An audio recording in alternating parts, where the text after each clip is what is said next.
welcome to FILM101. This is Penny, my assistant. This is Ryan. Welcome, Ryan. Thank you. Do you like to be given the full title? Because I'm quite pretentious. I like the Joel Stephen Fleming because it just is like differentiating you in like a credits list, or Yes. if someone talks about you. Do you go the full name? I do the full Ryan Neil Butler. Ryan Neil Butler. Ryan Neil. We'll just spell that out down the bottom. Yeah. I always say I'm going to do his editing, and then I'm like, I'm not good at that, and I just don't do it. Like, Thank there'll be a bouncing ball. I always claim bouncing there'll ball. be, and then Nice. like. Oh. I was excited about the bouncing ball. Okay, Penny, is that your spot? She's kind of turned away from the audience. She's She's a bit of an shunning amateur. them. She doesn't She's really shunning know. them, You gotta open yourself to camera. She needs better direction, I think. Yeah. So she was literally, just for the audience, she was sat still for an hour before this, and just as soon as we started rolling, she had to come up. Ryan, tell us about, well, first of all, how did you start getting into filmmaking? What is it, a logical path? Tell us the story. Sure. Failed actor is like a nice, easy way to summarise. Great way to reinvent yourself as an actor. Like, done. actually, I always wanted to tell stories. Always wanted to tell stories. I was a big drama kid in high school, and did it outside of school and all that. I was going to be an actor, and then did acting for a year after I graduated high school, and realised there's too much work that I was just not prepared to do. I didn't belong in front of the camera, but I still like stories. I love film, and so studied at Uni SQ at Springfield. Film, TV, radio, a whole shebang. Right, so it's not at Sunny Coast? No. It's like towards Gold Coast, Springfield, right? Or like Logan? Like Ipswich. Yeah, Ipswich, okay. Yeah. And so are you not originally from the Sunny Coast? No. So Ryan lives at the beautiful Sunny Coast now, near, for the international fans, near the Australia Zoo, where the home of the Croc Hunter, yeah. Yep. So you actually originate from where? From at Logan, yeah. Parkinson, Callanvale, for all the locals. Just like topical reference. Yeah. So, did you go to a state school or private school? State school, Runcorn High School.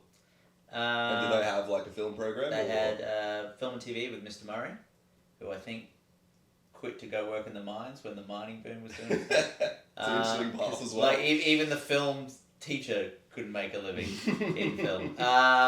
Mr. Murray's on the podcast right now. Like, well, I actually started in film, and now I'm a really good miner. Yeah, it's a great line. So that was fun. And I did drama at the same time, so they always sort of intersected quite nicely.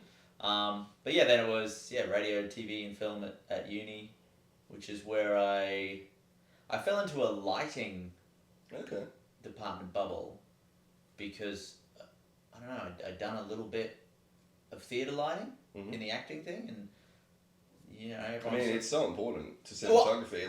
Once you know lighting, then you are heading towards knowing camera. Basically, I think it's so. I wish I remember some of it. Because I did it through uni. So 3 years, I bought a little kit, and so I'd work on all. It's like everyone's helping each other and working on each other's sets. And I was Ryan, the lighting guy,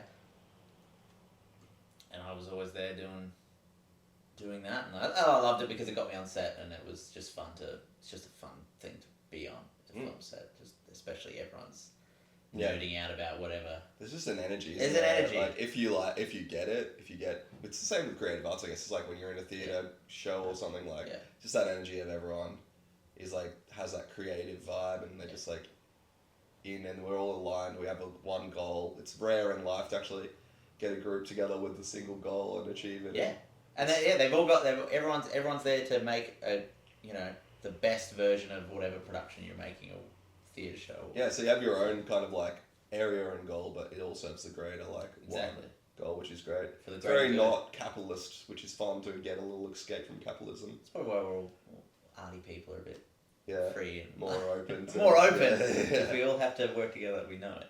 Yeah, and if you're not, which I found really interesting when I went to film school, a lot of I think a detriment to the skill of a young filmmaker and like a leader, like a director, is if they grew up in a kind of arty or nerdy family and they didn't play sports, they didn't know how to work as a team or lead, like a captain, which is somewhat what a director is. Yeah. And I felt, because I grew up in a really sporty family, in a team environment, and getting told to do your role and you're part of the teams, you're not always the captain, you're not always the best player or whatever.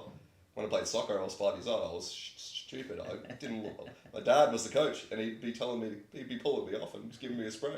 So you learn that depending on you get used to the environment and the skill level and what your role is to just be part of the team. And that if the team was to win, all I had to do was just tackle people because I was a fullback. So that was my job. That was just you do that. And then yes, I feel like you meet these kids and they want to be Quentin Tarantino or whatever. But they don't know how to communicate with anyone in the team, so you're not going to achieve that. You're not, and that's bang on. Because it's funny, I wasn't a sporty person, which is probably the best. But you're absolutely right that the things like sport teaches you that team building and that working together. Everyone has their own little goal for the overall goal. So we get out of high school, and then what happens? So we get out of high school. Do the acting school, which was the Actors Workshop. It was actually at, I don't know if it's still around, but it's at Wollongabba, just near the Gabba.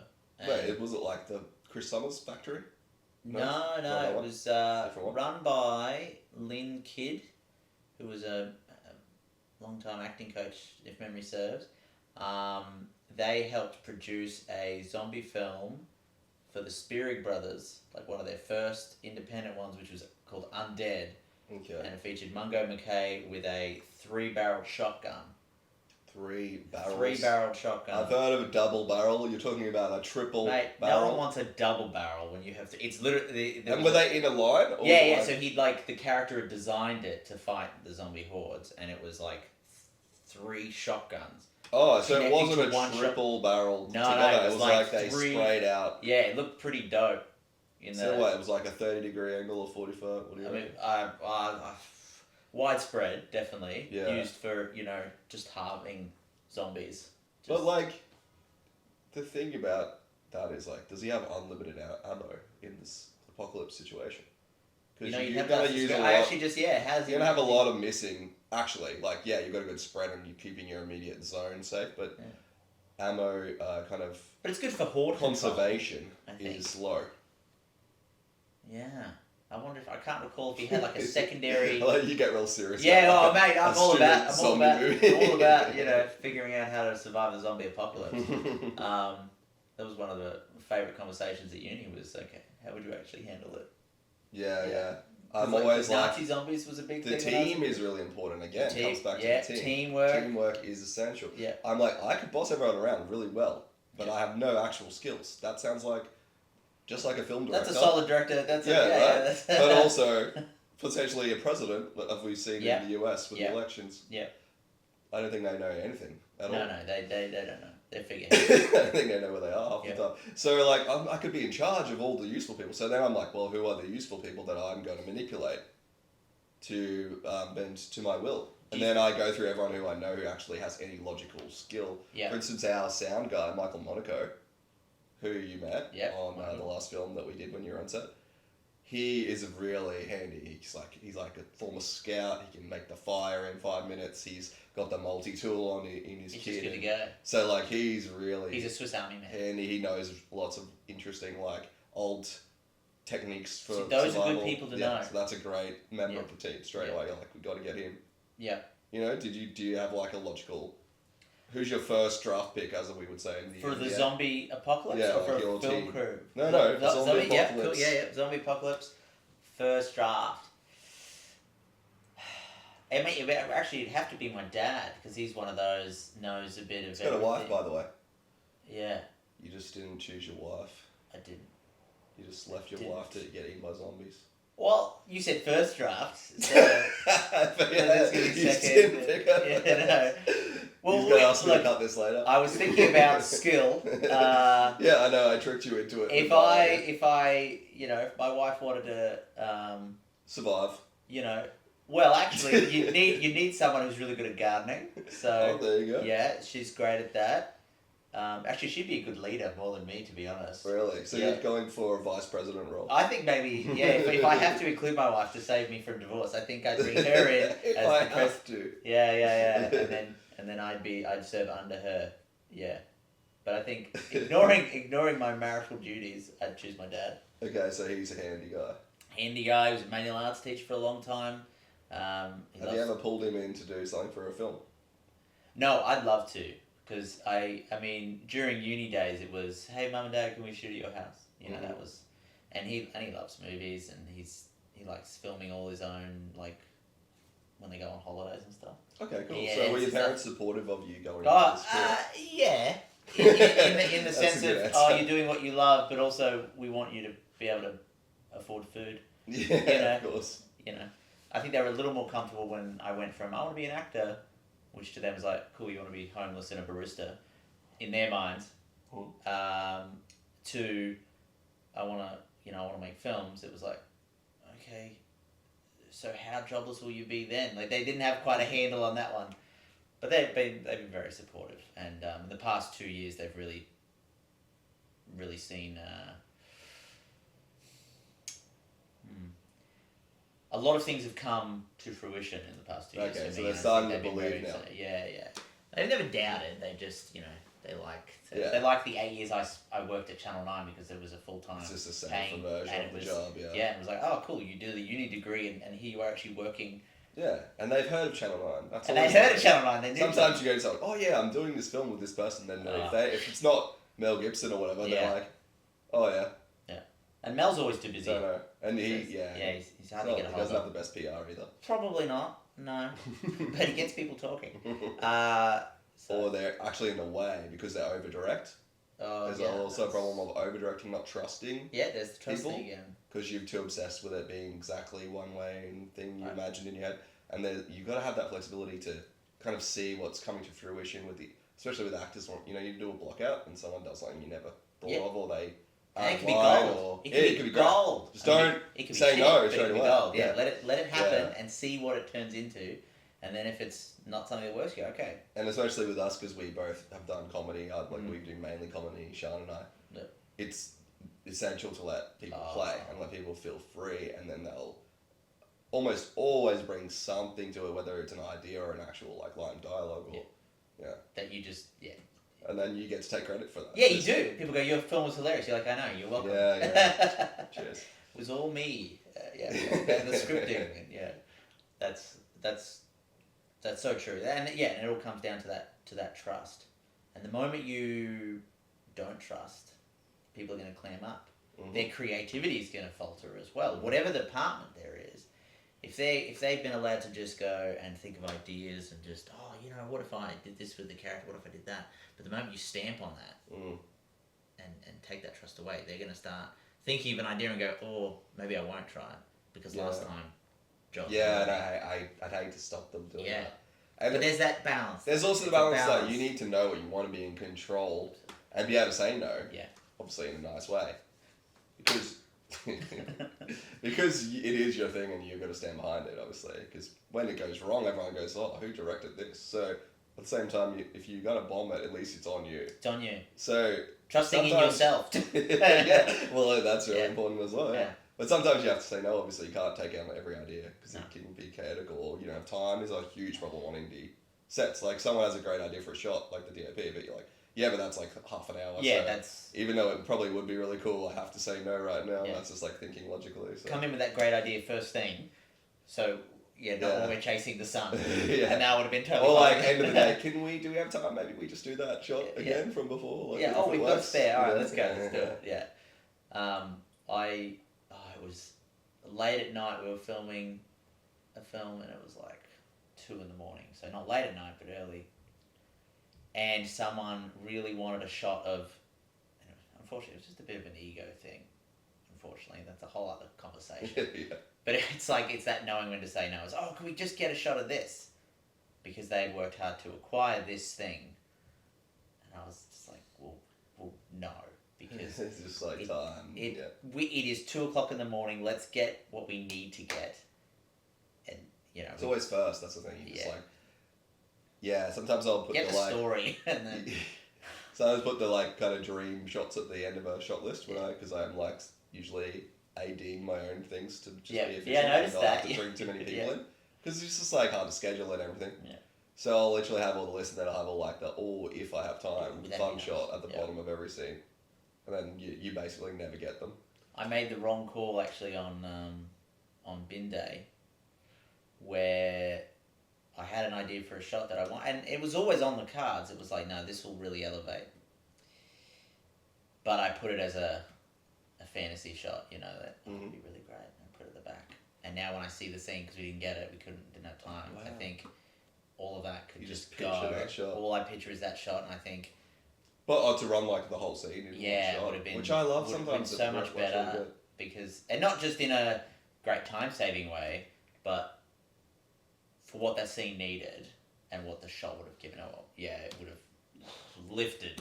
I watch it now, and people enjoy it, but I know what it could have been. Well, that's everything. If you can watch your thing, everyone out there, you're a psycho if you think your thing's perfect when you watch it back after you made it, especially in the indie world where you have so many things that go wrong and are limited. I had a nightmare the other night about people critiquing my latest one because I feel funny about how the pace ended up. Yeah. Which at the time I was like, nailed it. Yeah. And then rewatching it in the premiere, I was like, oof. And I had this nightmare where people going, gee, that pace was a bit off. And I wake up like, I know. And they always the same comment you exactly think because it's your dream. It's my Because you invented the critique of the evil guy who hates you. Yeah, that's just really like funny. me. Yeah. So now I've got this little itch in the back of my head going, I wonder if it's too late to re-edit. Yeah. You know, and you've got to. I think you've probably at got to some point you have that to be out. like, that's that, and the next thing is going to be even better, and it does work. I made a lot of shorts. One of the things I did in film school, because I was a mature age student and I had a lot of confidence that. You're a mature age student then, because you're pretty.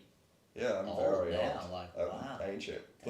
Just put some like VFX of me. Like, you're older than your dog. Put like a grey beard here. I like the idea that I'll never do this, and I'm just talking to myself. Grey beard, like I'm Moses. And then Ryan is like getting smited by like Gold's lightning bolt. Someone put this in, in post. Right, let's just so imagine that just quickly happened, and then we'll just carry on. No, what was I even saying now? You're a mature age student. One of the things I did was I got everyone hyped about, it's really fun to make stuff, guys, even when you're not that good, and you just get better. Yeah. So I would make way more films than like in Griffith, which is a great program if you are a kid looking to start film school, because you make a lot of shorts. Yeah. Which a lot of uni things is like, write another essay about smart stuff about a film. It's like, that's not what filmmaking is. My experience. Is that what your uni was? So we'll go there. But I just want to say, make like as many films as you can for no money, and test it and build relationships with actors, and try different roles and figure out what you actually are. Where you belong, because you might think you're a director and you might be a DOP, you might be a great gaffer, and there's nothing wrong with any of the roles. There's a specific skill, like a great gaffer elevates anyone's cinematography. It's so important. Yeah, and you get great crew wherever that crew lies on the spectrum of hierarchy. Yeah. And then you'll be in demand as well. It's actually great to learn a thing that isn't the thing everyone wants. Everyone wants to be a director, right? Yeah. So if you actually find the love for something that people need, like a soundy, you'll always have paid work as well. Yeah. Because they'll be like, does anyone know a good soundy? Yeah, it's there's like 3 in Brisbane and they're all busy, so then there's always a need for another one. Yeah. You gotta have that one person. I met a really good, I worked with a really good art director recently. Yeah, great. And I was like, my God, you're amazing. Like, and I've worked with a few in the past 2 years, but you knocked my socks off. I was like, remembering you, that's... Yeah, it's great. And the other thing is to be multi-skilled as well, so do multiple roles and try them. Because you'll end up, if you want to keep making films out of uni when you can't gather the troops as easy, you need to be able to do things. Sean and I literally do half of the jobs on the set between us, run around. Like, we made this film earlier this year, and we were staying, it's set in Antarctica, so we're staying at this cabin that looks old-fashioned, that could have been built in Antarctica back in the day when they had all the science bases there.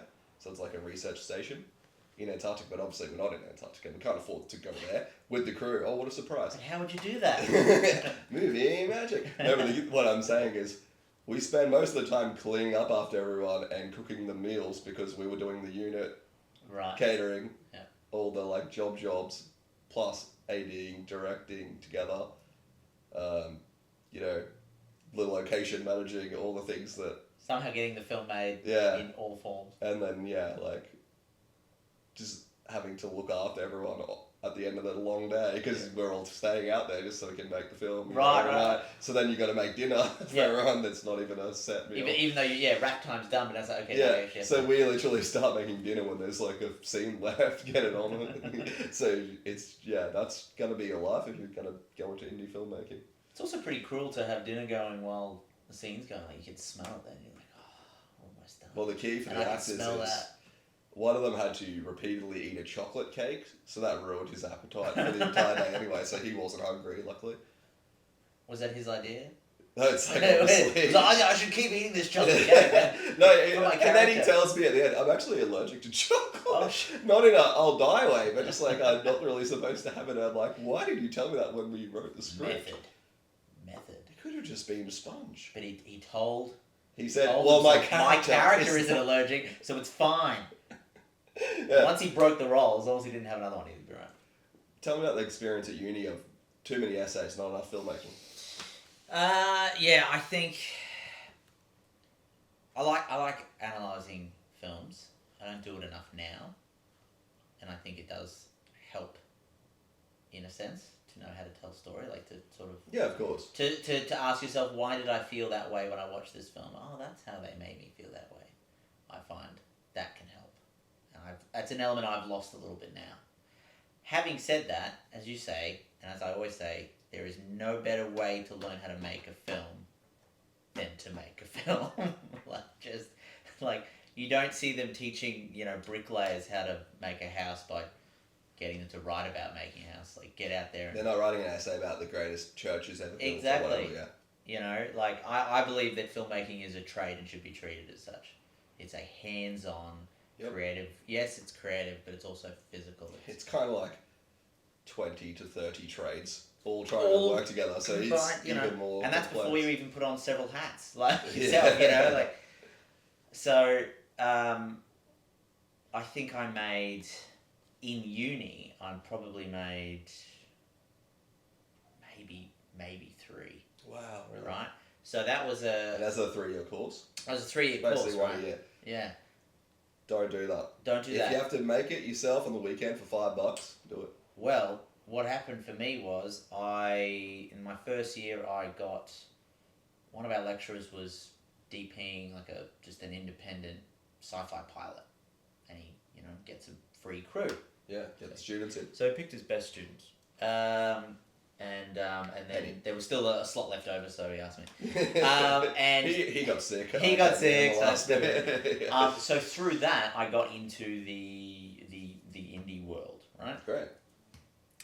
And we came back almost every year and did a few more episodes of this little sci-fi thing called Shifters, which, if you YouTube, I'm pretty sure is still that's cool. out there. Anyway, so that got me into it all, right? And into the lighting thing. And I became the lighting guy. I learned more outside of uni. Yeah. Film it because I was on sets. So I took a year off from uni, which scared my parents immensely. That makes sense. Yeah. Already I was in the arts, and I was like, I'm going to take... No, I'm going to not even be in the arts. I'm not even be in the arts. So I took a year off, and I just did odd jobs for people, did handyman stuff and all this, so I could just... That's how you got that shirt. That's how I got the shirt. I earned this shirt, putting in a kitchen. And I was on sets as often as I could for free, but just because that was, you get that community. Just someone goes, but hey, it's like... I want to do this. And you're like, okay, I'll come. It's like hanging out. To me, it's the same energy. Yeah, like you could just come over and watch the footy, or you could come on a set and exactly. We got to know each other on a set on a 2-day shoot. 2-day shoot. It was and great. And now we're mates, so it's that same energy. Yeah. From sitting on someone's couch at uni, playing Nazi zombies, to going into Nazi zombies. Put that down here. Yeah, Nazi zombies. The first one. None of the other waffle. The sequels just don't have the same kick. Yeah. Gives me nightmares. And then, so then I came back to uni. Mum and Dad were like, you still finish your degree. I was like, okay, all right. And I came back, and I was, for the most part, ahead of the curve, right? I wasn't like a freaking A+ student, like I knew everything now. But in terms of experience, and because I'd been out there on set, and there was a few other people like that. And so then when we did our final year, we do our final film, short film, where it's basically the whole class, for one of the classes, crew and one person directs, one person cinematographer. Blah, blah, blah. So it was like a hands down, Ryan's going to direct it because he's the guy who's done the most. Nice. You know, and when we're saying I've done the most, it's not like I've been out there directing all year. I've been running cable. I've been doing lights. I've been wearing all the hats for everyone else because everyone else is doing it for everyone else. And like, I kick myself now that I never said to my friends, "Hey, I've written a script. Can we make a film for me?" Yeah, you just because they all would have. They would, yeah. Yeah. Especially when you're young and you actually have some of the time, like the skills and all the things. It's so much time. Like, take the time. No one has a kid. Do it. No one has a kid or two. Yeah. Or a wife they forget. But like... Or a 4.5 month-year-old or whatever you said. Yeah, whatever. However old my kid is. So... Penny's snoring, by the way, if you're getting that on the mic. Well, you know, she works hard. She's 13. Which is what you times by 7, right? So she's 382. She looks great. She looks great. Okay, put a Moses beard on. Yeah, Moses beard. She's basically Gandalf. The same effect I'm not going to do from before. So yeah, when I came back and I was very confident, and it was a bit hard to get through that year because I was like, I've already been out there and I want to get back out there. Yeah, you felt like you want to be practical. Yeah, but you know, the film did well in uni, you know. I mean, I can't watch it now, but... and then from there, I got a job at Channel 9 as an editor, actually, which I'd never been interested in. I didn't really want to... Oh, wow. Yeah, I didn't want to work in TV. I didn't have a prejudice against it. I've never watched Channel 9. I'm blind. I'm blind. It's just like everything. No, you couldn't have the job. But I took it. I didn't even have fingers. I couldn't work the keyboards. But, you know, I finished uni and then it was like reality was settling in and say, okay, now you actually need a job. Yeah. And no one told me it was hard to get a job in the arts. That was totally Newsflash. Newsflash. What? Pretty sure the lecture, even in acting school, like that's like the first day one. Welcome to the arts. You're gonna be poor. That was our day one of uni. Right? They're like 95% of you will not do this as a job. You're basically wasting your time and your money and your parents' but also money keep or whatever. paying us. And then I'm just like, that's going to be me. I'm going to be in the 5%. And guess what? I barely am. 5.5%. I'm in the 5 to 10 who are kind of surviving in the arts. The way I've, in the past 2 years, the way I've sort of seen that, you know, that's generally what they say, 95%. Yeah. And it's really accurate. Because it's hard to get it. From our class, all the guys people are still doing it, are like all connected still and are helping each other on their like indies or whatever. Yeah. And so you know that most people are just like go on to do something else, fall out of it, whatever, or it's too hard. I mean, there'll be an element of those people that just went, oh, this is actually not for me. But yeah, of course, that's a natural drop off of any degree, I guess, but just like it's so much harder than people probably imagine when they're like in high school, like, I'm gonna be the next blah. I'm gonna be in Hollywood. Like, I think what I've sort of come to terms with, and I've started to tell people, it's not hard to get in. This is the way I put it. It's not hard to get in. It's hard work. You put the hard work in. This is my personal belief. You put the hard work in, and you will be in. Like, it's also the perseverance too. Yeah. Which is the same with acting of getting no's. Just like prepared to cop a lot of no's. Yeah. If you can handle a no, then that's the first step. You gotta be resilient. I'm in a bit of a no period at the moment, you know, and it sucks. Just the last 39 years have been a no period for me.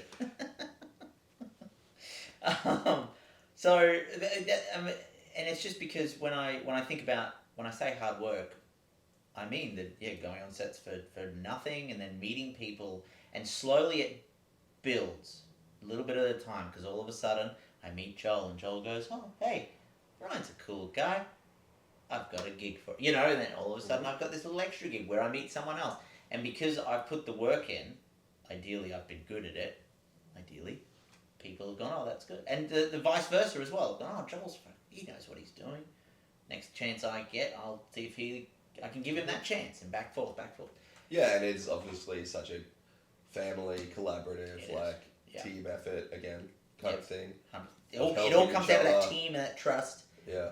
You know, I'm not saying you're gonna all of a sudden put in a month of effort where you're just gonna go on every set and then all of a sudden Hollywood's gonna call But definitely, I think be ready for hard work. I think the most simple thing of that is do that when you're a student, when you have the time, and especially if you're a kid and you can live at home and everything. Go waste all your time on set. Waste your time on set. Do it now. Because it's not a waste. That's the time to do that, and then obviously you got to be a bit more careful once you're out, and you've got to make money and everything. But yeah, it's always like with any job, and the industry, even in the Hollywood level, is still networking and being charismatic and making friends. Networking. Yeah, being likability. It still matters in every field in the world. Right. That's why I had to stop being an arsehole, which is upsetting for me. I lost a bit of me. I think they did it also in the probably the best Diehard, Diehard 4. It's a little sarcasm bar. Don't know if you can do that. Okay, put some crickets on my head on that one. Diehard. Is that the one with Justin Long as a hacker? Correct. What worst trope in action and generic films is the cool hipster nerdy hacker guy in anything. It's always the same archetype. Guy, I think now they changed it to a cool hipster girl with glasses. With glasses. Who's still a stunning woman, but she has a beanie on. Is she sexy? We don't know, but maybe oh my god, she makes her glasses. But she has a beanie on, her beautiful hair, and big glasses. So she's just more of that. She's highly political. She's very. She might have extreme views. Yeah, extreme views. She might be an anarchist. Or maybe but in a fun way. But the goth girl in NCIS back in the day. Yes, that's the start of that archetype. Props out to Abby Shuto. Is that her real name or character name? Character name. I don't know what the actress's name is. Props to the Israeli woman who was autistic and would roast everyone but didn't know she was rude. I don't know what was her character. Sifa David. That's the character, right? She doesn't realise she's got Asperger's or something. She's just you suck, yes? I'm just impressed that I know so much about NCIS. You really do, though. Full character names. Yeah. Alright, pull up IMDb. No, I want a Rotten Tomatoes rating of how bad NCIS is. And then it's still going. How many... Did you watch that every week? Honestly, you must have. You knew. It was a fair bit. It's one of those... I think everyone's got those... I've got to do the washing up, so I'll chuck something. Guilty pleasure. Yeah. That's before you could stream, by the way, so he can be forgiven. Young people who don't understand the time when TV was the thing. You had to put, and even explain what a TV is for the kids out there. So really look down the barrel for this one. So this one goes out to my son, who doesn't understand that you can't pause live TV. And he gets annoyed when ads pop up. He's like, what is this? Imagine you had no choice in what to watch. That's TV. Imagine there's, in Australia, 4 options, and they're all terrible. Oh, but what you could do, though, the choice you did have, yes, you would get out TV Week, and you'd flick to the and you go, what's that? Tonight? What's TV Week? What's TV Week? So many Googleable questions for a young person. Just what's a book? What's a book? Think of a Kindle, but if it was made from a tree. Like the blokes at, Crackermilk?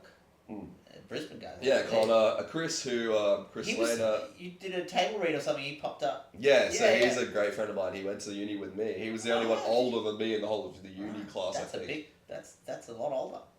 Yeah, so then that made me not the oldest guy, so thank you for that, Chris. No, but he's hilarious and great. He wasn't an actor. People kept making him play the dad or the news reader at film school. Right. Because we did a grown up, not a kid in the film. Yeah. And so he just started doing little roles to help people. And he's just a natural, he's great so good actor. at it. He's really funny and he can be really intense as well. Can he? Yeah. He's in our the film Outpost we made, the Antarctic one, and it's quite a thriller, Yeah. And, it's great. God, yeah. But Crackermilk, Crackermilk. Sketch, their comedy, sketches and so it's amazing, I lose my shit. They just got to the million. They just got to the million, and I was just like, oh mate, well done. Because wasn't a big social scroller. So I'd have mates go, oh no, you got to check this funny sketch. And eventually I realised a lot of these hilarious sketches are from the same group of dudes. And so that's when I decided. And they're getting made here in Brisbane, so that's right here in Brisbane, which is really cool. I have my friends who are like non-film friends, right? Yeah. And they'll send me a thing sometimes, and I'll be like, I know that actor. I know that guy. So my mate, Sherby, shout out, he sent me like a Crackermilk the other day. He's like, that's the old guy from your sketch. That's your guy. I saw that guy. You're like, yeah, I know people. He's just hilarious. Film, always produce something, always be doing something on the weekend. Yeah, be doing it. Be writing as well, as if you are in the space of creating the ideas. I'm a writer, so what's a writer do? Write. You know, a lot of people like to talk about their screenplay they're writing, and it's never been finished. Yeah. I just write them and finish them and move on to the next one. It's a really weird concept. It's a kind of crazy idea. I don't understand it. Start the script. You've got that down pat, writers. Finish the script. That's the bit you've been missing. You lost me again. Yeah. So there's 3 acts. Yeah, yep. Don't stop in the middle of the second act because you didn't know where it was heading. First of all, planning, hugely important. You know, the whiteboards, the scene cards. Yeah. But honestly, so many people are like, I got this great idea. They like kind of know the idea of the concept. And I'm just like, oh yeah, send me and I will read it. I'll give you ideas. Just there's nothing there. Yeah. Never gets finished. Just finishing a feature film script. I understand it's hard. It is hard. It is taxing. Yeah, no, the best recent writing session I had was the other day driving down to Brisbane. My wife was driving, so I had to. Oh, and you don't get car sick looking down? I do. So after the third time I vomited, my keys are really sticky now. No, it's I just have to take little breaks and look out the window like a dog. You know, my wife will be like, be careful. What is your wife thinking? She thinks I'm an idiot. I presume, but no, she thinks I'm an idiot.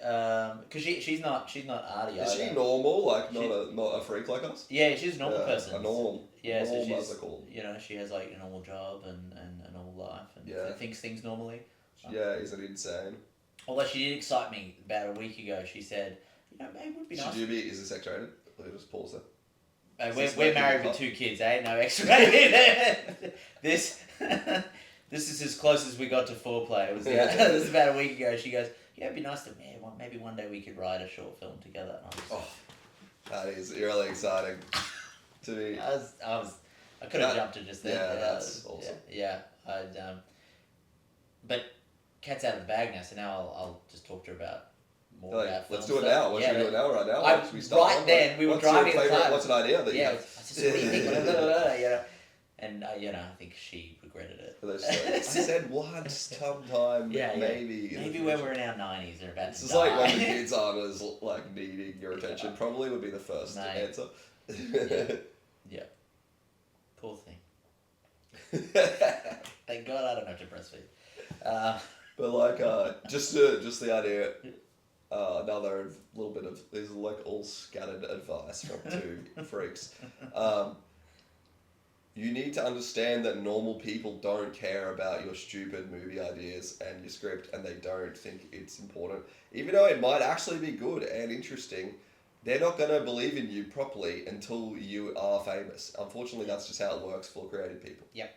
And until the product is done and they can look at it. Yeah, maybe if they like to actually read, then they might read the script and actually be like, it's good, but you can't just talk about it 23 hours a day with them. They will hate it. Find other people you can talk to. That's why you need other freaks, and then you talk about your stupid ideas that are made up and your made up characters that don't exist together. The relationship with the 2 main characters in Bin Day for me was my wife and I. It was a married couple, so I was like reading the arguments and stuff to her about toying with how she would react in reality and all that. And she's like, and that she was actually quite responsive for someone who was in a coma. It was good. She did well, but it was the only time she was really receptive because I had her trapped, on her COVID bed. It's like, what? Yeah. Get me water. Yeah. For the last time. Yeah, but first, what about the ending? What about I'll give you your medication after you answer this question. Just I'm holding it above her. Act 3. Critique now. Okay, here's half a pound. And then it's like, I don't really get it. You just like walk off with it. You're like pissed off. It's fun to torture. So, bin day. You're in IKEA and you come up with the start of the concept for bin day. Yes, so I wanted to make a zombie movie where zombies aren't particularly seen as a threat in the way everyone usually sees zombies. I wanted to treat them more as a pest. Okay, so is it like equivalent to like a cane toad in Queensland? Cane toad, bin chicken, ibis, for you foreigners. Possum in the ceiling, huntsman in the kitchen, I don't know what. Yeah. Mm-hmm. Something you would call someone for. So it's like taking down the level of intensity or fear. So which probably is just you coping. It's just me. It's a coping mechanism. My psychiatrist said it was a great idea. So that was the initial idea. Mm-hmm. And then the core of the story was then a married couple dealing with it. Because I had only recently had a hilarious interaction with my wife where a huntsman was in the house. I don't really do spiders. We're getting at like a theme here that you're scared of a lot of stuff. Yeah. Which is weird because if there's a bump in the night, I'll get up. You'd rather fight a human to the death than deal with a huntsman? 100%. Really? Huntsman's max the size of your hand, Yeah, but huntsmans didn't do anything wrong either. Yeah, I don't like killing them either, but I capture them and put them outside. Yeah, and I would do that if it. But you hate it, I hate it. Yeah, I mean, no one really likes it. Yeah, exactly. So it's like I'm not on the table scared. Yeah. I would love you jumping on the table. But my wife was there, and I was not near it.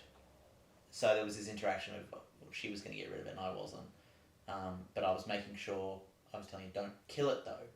So it was this really. I don't know. For me, it was like a very. Right. So that's basically that's it. The idea. Yeah, that's basically the idea. It's a couple arguing over what do we do with this pest, and the person that really wants it gone is also then putting in the annoying proviso of but don't kill it though. Yeah, just get rid of it and do it safely. Don't hurt yourself, but don't hurt it. But don't So it brings up the moral dilemma of how we deal with. Nature basically. It's really interesting. Because I don't. I mean, obviously it's a very lighthearted film, but I don't like people killing things. It bothers me when I have to do it. Right. Yeah. So was that a real one with It was a real huntsman. And did you have a person who's a wrangler? Yeah, the lead actor Stephen Walker. Mm-hmm. I didn't know this before casting him. He goes, "Yeah, I catch them all the time with my bare hands. They're not poisonous."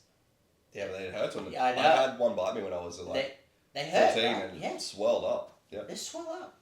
Jeez. I got an ankle when you roll your ankles. Yeah. Now I can be scared of them in a whole new way. Getting bit on the hand, that would suck, Yeah, exactly. Well, and so I think there's I got photos of him holding it, playing around, letting it crawl around. Just letting it crawl in between takes. And he's just it's nothing. Stephen, you're a weirdo. Yeah, he's a weirdo. He's a brilliant weirdo. He's the kind of weirdo. He's a great writer, Stephen Walker. Sure, Walker. He'll be in here at some point. But the best thing to do is actually to go on my Instagram, which is director.rmbutler. I actually will put that here. That's not that hard. I'm going to do that. You are going to do that? I might do that one. That's probably the only one. Yeah. And because the Gorge is done, so there's going to be a release soon. The producer's handling all that. Mm-hmm. Bin Day is, like I said, it's technically done. The Perth Now website has it on there because of the competition. So the whole thing? So you can actually see it? There, you can watch all that. Send me that link. Also, absolutely. Also, if you, if you are friendly and say hi to me on Instagram, I'd probably just send you a private YouTube link. What was one of the lessons? Reach out, network, hit us up, add us both, ask us questions if you're a young filmmaker. I love that kind of stuff. I'm a big believer in it. I'll be teaching in a couple of weeks at a local studio once a week, filmmaking as a whole. Awesome. I'm speaking at APAC at the end of this month, which is just in Brisbane, to some of the acting students. I'm a big believer in learning on the job and learn and teaching others and teaching myself and learning off others is just please reach out. I'll great, chat. And collaborating's great. we're both mainly directors and we like want to work together and learn from each other. You can take a lot from watching someone else do the role you're interested in as well. So 100%. I was really annoyed for a while. I didn't get a chance to see other people direct, you know. So when I finally got to, it was great because it's about, you know, I don't know what I don't know, so I want to see how other people do things and that's interesting or that. Exactly. You know. Exactly. Well, you should, in August, me and Alex are shooting my next one. So. Is it a short or? Short, yeah, short. Awesome, yeah. I'll have to come even if it's just one day to just see the vibe. I'm hoping, it should only be a 3-day shoot, hopefully. So I'm gonna have fun with that one. Lots of POVs from inside a TV, which is the malevolent. Is the TV kind of like the device? Yeah. It's the thing eating souls. The baddie. So, yeah, which I'm keen for. Classic. Hopefully, I'm gonna get my first feature up in some sort of pre-production sense. The second half of this year. Great. Awesome. So that's where we're heading. That's where we're heading. I'll add all sorts of cool bits and pieces from the films and stuff. I'll send you some bits as well. So Ryan, thanks for your time. Thank you. Penny, great work. She was my favourite. And then she's just not in the one. She's just not in the. She's not in the final shot.